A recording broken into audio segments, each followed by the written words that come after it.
The moment Renata looked across her perfectly set dining table, smiled at her guests and said loud enough for everyone to hear, "Well, we can't all be refined, can we?"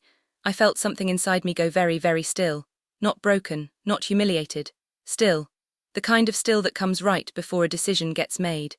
She had spent 6 years treating me like a footnote in her family's story. That night, in front of 12 guests, crystal glasses and a catered 3-course meal, she made her first and final mistake. She did it in her own home, and she regretted it before the dessert plates were cleared. My name is Diane Collier. I'm 51 years old, originally from Dayton, Ohio, now living just outside of Cincinnati. And this is the story of the night I stopped being invisible, and what happened when a woman who thought she owned every room finally met her match in the one person she had always dismissed. Before I get into it, drop a comment and tell me where you're watching from. I love seeing all the places these stories reach. And if you're someone who believes that dignity always finds a way to defend itself, please like this video, subscribe and share it with someone who needs to hear this today. Now let me tell you about Renata. My husband Marcus and I have been married for 11 years. He is a good man, patient, steady, genuinely kind, and I loved him from the first month I knew him and have never stopped. We met through a mutual colleague, dated for 2 years and built a life together that is modest by some standards and absolutely rich by the ones that actually matter. We own a small but comfortable home. We both work hard, we take care of each other, we laugh every single day.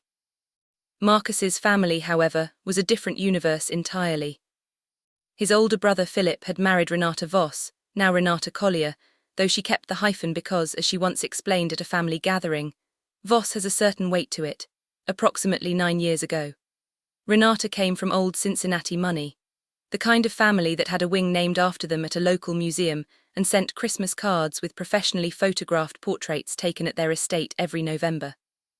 Philip was a successful corporate attorney. Together, they lived in a house that was less a home and more a statement, 7,000 square feet in a gated community, decorated in that aggressively tasteful way that announces wealth without ever appearing to try. Everything in that house was white or cream or the particular shade of grey that costs money to achieve. I worked as an office manager for a pediatric dental practice. I drove a 6-year-old Subaru. I bought my clothes at department store sales and considered a Friday night takeout or retreat. Renata knew all of this in the way that certain people catalogue information about others, not to understand them but to rank them. From the very beginning, she had decided what I was. She was never overtly cruel in the early years. It was subtler than that, the particular social cruelty that operates through tone and implication and the strategic placement of a raised eyebrow. She would compliment my outfits in a way that made them sound brave. She would ask about my job with an interest so theatrical it was clearly performed. She called me sweet, the way some people call something interesting when they mean neither. Marcus noticed. He always noticed. But Renata was careful never to cross a line obvious enough to confront directly, and Philip, who adored his wife with a loyalty that occasionally required deliberate blindness, tended to smooth things over with a subject change and a fresh pour of wine. I let it go. Year after year I let it go, because Marcus's relationship with his brother mattered deeply to him, and I was not willing to be the reason that bond frayed. So I smiled. I dressed carefully for every family event. I brought good wine and genuine conversation and gave every gathering my honest effort. Renata interpreted my graciousness as acceptance, my patience as weakness, my restraint as proof that I knew my place. That was her mistake, and she spent 6 years making it consistently. The dinner party was held on a Saturday evening in mid-November.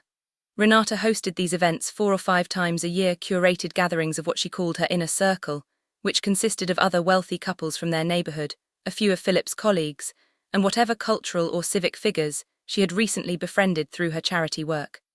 The guest list was always impressive on paper. The evenings were always immaculate in execution. Marcus and I were invited because we were family, which I always suspected was a category Renata found simultaneously useful and mildly inconvenient. I had spent the previous week quietly in a way that had nothing to do with the dinner party, at least not directly. I had been navigating something significant at work that would only become relevant later, and I'll get to that. But the point is that I arrived at Renata's home that Saturday evening carrying more than Marcus knew, more than anyone at that table knew. I wore a deep burgundy dress I had owned for 2 years and loved completely. My hair was done simply. I brought a bottle of wine I had selected carefully from a small vineyard Marcus, and I had visited on a trip to Virginia the previous spring, not expensive by Renata's standards, but genuinely lovely and chosen with thought. Renata answered the door in a cream-coloured gown that probably cost more than my monthly car payment, looked at the wine bottle, smiled with her mouth only and said, "How thoughtful." She handed it to a server without looking at it again. I noted that, filed it away. The other guests were already assembled in the formal living room. A judge and his wife, two couples from Renata and Philip's neighbourhood, a woman who sat on the board of a local art museum, and a man named Gerald, who was apparently some kind of regional television personality with perfect hair and a handshake he had clearly practiced. Introductions were made. Renata performed them like a conductor, presenting each guest with a brief, polished summary of their most impressive attributes. The judge had recently received a Distinguished Service Award. The museum board member had just returned from a buying trip in Florence. Gerald had recently been nominated for a regional broadcasting honour. When she reached Marcus and me, she smiled and said, "And this is my brother-in-law Marcus and his wife Diane. Diane manages a dental office." She moved on before the sentence had fully landed. Manages a dental office. The way she said it, the fraction of a pause before it, the light lift at the end, communicated everything she intended it to communicate. I saw the museum board woman glance at me briefly, recalibrate and return her attention to the judge. Marcus's hand found mine. He squeezed it once. I smiled and asked Gerald about his broadcast nomination, because I was genuinely unafraid of that room and always had been, and because the best response to being made small is to immediately take up more space. Dinner was served at 8. The table was extraordinary, white linens, low floral arrangements, candles, china that probably had a name. The food was catered by a French restaurant downtown that Renata mentioned twice without being asked. Conversation flowed the way it does at those gatherings, confident, name-heavy, sprinkled with references to places and events designed to establish coordinates. I participated when I had something genuine to add and listened carefully when I didn't. Marcus was relaxed beside me. The wine was good. Then came the moment. The judge's wife, a warm, genuinely curious woman named Helen, had asked me something about the pediatric practice. Not dismissively. Actually interested, the way parents and grandparents always are when dental care for children comes up. I was telling her about a new anxiety reduction protocol we had implemented for young patients, something I had actually helped research and propose, when Renata, from the other end of the table, cut across the conversation with a laugh that was designed to carry. "Diane," she said, and the table quieted the way tables do when a hostess speaks, "you are just so earnest about everything. I think it's genuinely sweet." She glanced around at the guests with that smile, the one that invited them to share a gentle, collective understanding. We can't all be refined, can we? Some of us just have a different kind of charm. It landed exactly as she intended. A few polite, uncertain smiles around the table. Helen looked briefly uncomfortable. Marcus had gone very still beside me. The table waited for my reaction. And I looked at Renata, this woman in her cream gown in her white and grey house with her performed grace and her careful cruelty, and I smiled. Slowly. Genuinely. "You're right, Renata," I said pleasantly. "We certainly can't all be the same." I picked up my wine glass and turned back to Helen. "As I was saying, the protocol has been remarkably effective. We've seen a 30% reduction in patient anxiety across the board. The research behind it is fascinating." Helen smiled warmly and leaned in. The conversation resumed. But the evening wasn't over. And what Renata didn't know, what no one at that table knew, was what had happened at my workplace that week. What was sitting quietly in my email inbox. What was about to change the entire geometry of that room. The week before that dinner party, I had received an email that I had read 3 times before I believed it. For the previous 2 years, I had been doing something outside of my regular work hours that almost no one in my personal life knew about. It had started quietly, almost accidentally, the way the most meaningful things sometimes do. A friend had encouraged me to submit a piece of writing to an online publication, a personal essay about navigating the healthcare system with an aging parent, something I had written one evening simply to process what I was feeling. I submitted it without expectation. They published it within a week. The response surprised me. People shared it widely. Comments came in from strangers describing their own experiences in language that mirrored mine almost exactly. The editor reached out and asked if I had more. I did. As it turned out, I had quite a lot more. Over the following 18 months, I wrote regularly for that publication and 2 others. Essays about working-class dignity, about women in their 50s reinventing themselves quietly while the world looked elsewhere, about the particular exhaustion of being underestimated by people who should know better. My writing had found an audience I hadn't known was waiting for it. And then, 6 weeks before Renata's dinner party, I had submitted a book proposal to a literary agent named Caroline Marsh, on the encouragement of an editor who had read my collected essays and suggested the timing was right. I had worked on that proposal for 4 months. I had said nothing to Marcus, nothing to anyone, because I was not willing to absorb anyone else's doubt before I had a chance to find out if it was warranted. The email that arrived 3 days before the dinner party was from Caroline Marsh. She wanted to represent me. She had already, she wrote, spoken informally to 2 editors at publishing houses who had expressed serious interest. She used the phrase, strong commercial potential, twice and genuinely necessary voice once. She wanted to schedule a call the following Monday. I had read that email 3 times. Then I closed my laptop, went to the kitchen, poured myself a glass of water, and stood at the window for a long time watching the backyard in the dark. I hadn't told Marcus yet. I was waiting for the Monday call, waiting for something more concrete, waiting until the ground felt solid enough to stand on before I invited someone else onto it, even the person I loved most. I wanted this one thing to be mine completely before it became ours. So I had carried it to Renata's dinner party like a quiet secret tucked beneath my burgundy dress. While she was announcing to her guests that I managed a dental office and couldn't quite manage refinement, I was sitting on news that would have rearranged the entire conversation. I chose not to use it that night, not because I was afraid, but because I had learned something important over 51 years, that the most powerful thing you can do in a room full of people who underestimate you is simply let them continue. Let them build the narrative. Let them get comfortable. And then, when the moment is exactly right, let the truth do what the truth does. That moment came before dessert, exactly as advertised. Helen, warm, genuine Helen, had continued talking with me throughout the meal. She was a retired pediatric nurse, as it turned out, which neither of us had known at the start of the evening, and our conversation had deepened into something real and lively, and entirely independent of the performance happening around us. At some point, Gerald, the television personality, had leaned across the table and joined our conversation because, as he later told me, it was the only one at the table that didn't feel scripted. Then Helen asked me something I hadn't expected. "Do you write?" she said. "You express yourself in such a specific way, it made me wonder." The table had shifted into one of those natural conversational lulls where several exchanges happened to pause at once. I was aware, peripherally, of Renata at the other end, aware of her attention without looking at her directly. "I do actually," I said.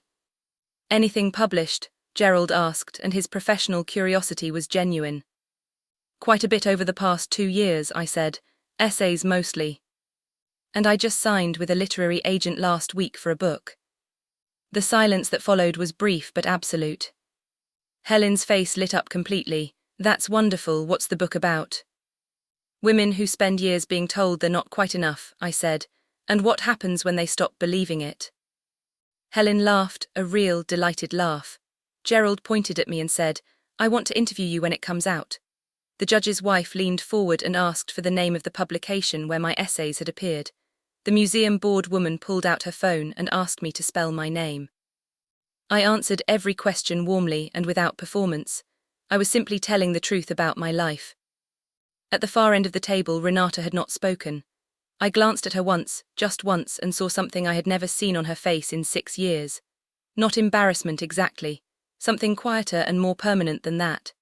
The particular expression of a person who has just understood, fully and irreversibly, that they badly misjudged something. Philip was looking at Marcus with an expression I couldn't quite read. Marcus was looking at me with one I could read perfectly. It was the face of a man who was overwhelmed and proud, and perhaps mildly stunned that his wife had been carrying a secret this large this gracefully. I reached over and touched his hand. He turned it over and held mine. Dessert arrived shortly after, some architectural chocolate thing with gold leaf that I'm sure was delicious. though I couldn't tell you much about it because the table had rearranged itself around me in a way I was still quietly processing. Helen had moved her chair incrementally closer to mine. Gerald had exchanged cards with me and was genuinely enthusiastic about a potential interview segment. Even the judge had asked thoughtful questions about the essay format and whether I had considered the legal dimensions of healthcare advocacy as a topic. Renata refilled her wine glass twice during dessert and spoke very little. When the evening ended and guests began gathering their things, Helen hugged me at the door, actually hugged me, the warm, immediate hug of a woman who has found unexpected kinship, and told me to send her the link to my essays. Gerald said goodnight to me by name specifically, which I noticed. The judge's wife said she would be watching for the book. Renata stood at the entrance of her immaculate home, saying goodbye to her guests with a smile that had lost its architecture. The performance was still technically present, but the confidence behind it had quietly vacated the premises. As Marcus and I put on our coats, Philip pulled Marcus aside briefly. I stepped near the door and Renata appeared beside me, and for the first time in 6 years, she didn't quite know what to do with her face. "You never mentioned the writing," she said. Her voice was careful, measured in a new way. "You never asked," I said pleasantly. A pause, then, with an effort that was visible to anyone paying attention, she said, "It sounds like a wonderful opportunity." "It is," I agreed. "I'm very grateful for it." We looked at each other for a moment, two women who understood each other completely now, perhaps for the first time. "Diane," she started. I smiled at her, genuinely, without sharpness, without performance, because I didn't need anything from her. Not an apology, not a revision, not a renegotiation of the last 6 years. I was standing in her entryway in my burgundy dress with my husband's hand finding the small of my back, and I was whole and I was free, and I was on my way home to call a literary agent in the morning. "It was a lovely dinner, Renata," I said. "Thank you for having us." And I walked out into the November night, feeling the cold air on my face like a gift. The call with Caroline Marsh went beautifully that Monday. By Wednesday, we had 2 formal expressions of interest from publishers. By the following month, we had an offer. I told Marcus everything the night of the dinner party, sitting on the couch in our living room with the lights low and his complete, stunned, wonderful attention, and I watched his face move through surprise and joy and something that looked very close to reverence. "You did all of this," he said, "and you never said a word." "I needed to know it was real first," I told him. He held my face in his hands and said, "You have always been the most real thing in my life." The book came out 14 months later. The title was simple, something Caroline and I had landed on together during one of our early calls, a phrase that had appeared in one of my earliest essays and never quite left. The response exceeded everything I had been cautiously hoping for. Essays about working-class dignity and the quiet strength of ordinary women turned out to resonate in a way that publishing people called unexpected, and that I could have told them was inevitable if anyone had thought to ask me sooner. Helen attended the local reading I did at a Cincinnati bookstore that spring. She brought 3 friends. Gerald did the interview, and it aired on a Thursday evening, and Marcus recorded it and watched it 4 times. Philip called to congratulate me. He sounded genuine, a little humbled, and entirely like a man whose wife had recently given him a great deal to think about privately. Renata sent flowers, a beautiful arrangement, honestly, no note. I put them in the kitchen window where the morning light caught them, and I thought about the dinner table that November evening, and about how a woman in a cream gown had tried to make me small in front of 12 people, and had handed me instead the most perfectly timed stage I could have asked for. I still drive the 6-year-old Subaru. The dental practice remains one of the best parts of my weekly life. I still buy clothes at department store sales, though I splurged on a dress for the book launch that I will keep forever. None of the things Renata used to measure me were ever the actual measure of anything. I think she knows that now. I think the flowers were her way of saying so. And that is more than enough for me.